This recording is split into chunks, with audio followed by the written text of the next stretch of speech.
still don't know what it means, but I learned a couple of things about what a Secretary General does. And if you recall, Olivier, we always said it was the most important job in the company. So the first thing is, if you look at Olivier's desk, you can conclude that the Secretary General does nothing. There are no papers on it.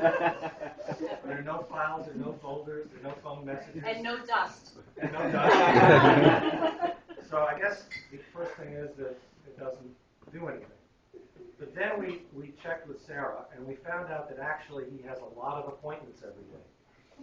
But what we didn't know is that as Secretary General, you have 12 yoga sessions a week.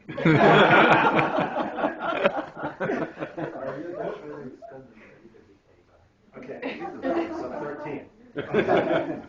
And then when Olivier started, as Howie said, he knew nothing about the brokerage business. And what was really special was that Olivier took the time to meet with everybody in all positions to really understand from the ground up what it was that we did. And he did such a good job that we decided to put him in charge of a very important project, which was called the TTP, which was the think tank project. And Olivier spearheaded the effort. I still don't remember if you actually had anything on your desk, but and we completely reorganized the operations and made it technologically efficient. And Olivier came and brought all of his years of experience and changed Arnold and S. Fleischroeder, the Texas Fleischroeder, into a very operationally advanced firm. So that was one of Olivier's early accomplishments. Then another one of his great accomplishments was that he walked every bridge in New York. So every Monday he'd come in and we'd say, okay, Olivier, what did you do this weekend? Well, I walked the George Washington Bridge until I think you ran out of bridges. Not tunnels. He didn't do tunnels, did he?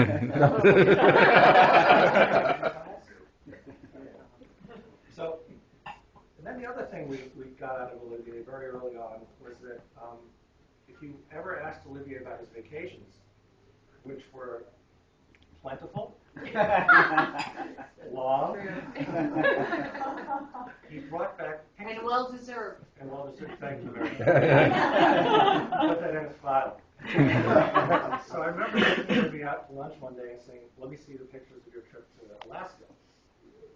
And there are about 650 pictures. And Olivier showed me each one.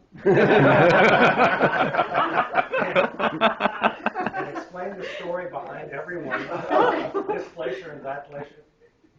Anyway, so there were probably 15 or 20 of these trips that you took while you were with us. And the last thing about your stay is I saw today in Greece, apparently they are now getting rid of the 13th and 14th month of your salary. That's correct. Yeah.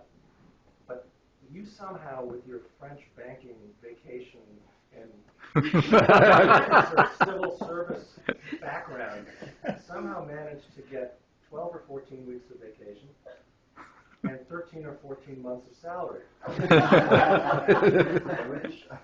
And we would like you, as your last effort in the United States, to try to impose that on the Texas Black.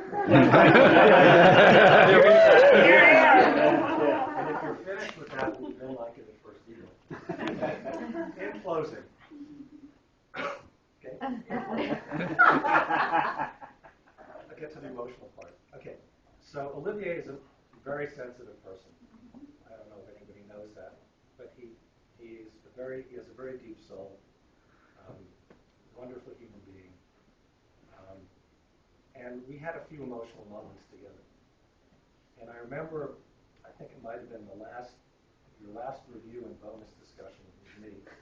And I remember lavishing praise on Olivier and telling him how important he was and what a great job he'd done. And then I gave him his bonus number, which way exceeded his expectations. And Olivier started to tear up a little. And it was touching.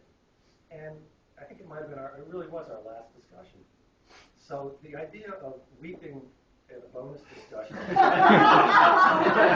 For good reasons. Yeah, I mean, Well, in the past it was because of the review and the dollars, but I understand he's been weeping at bonus discussions. More recently.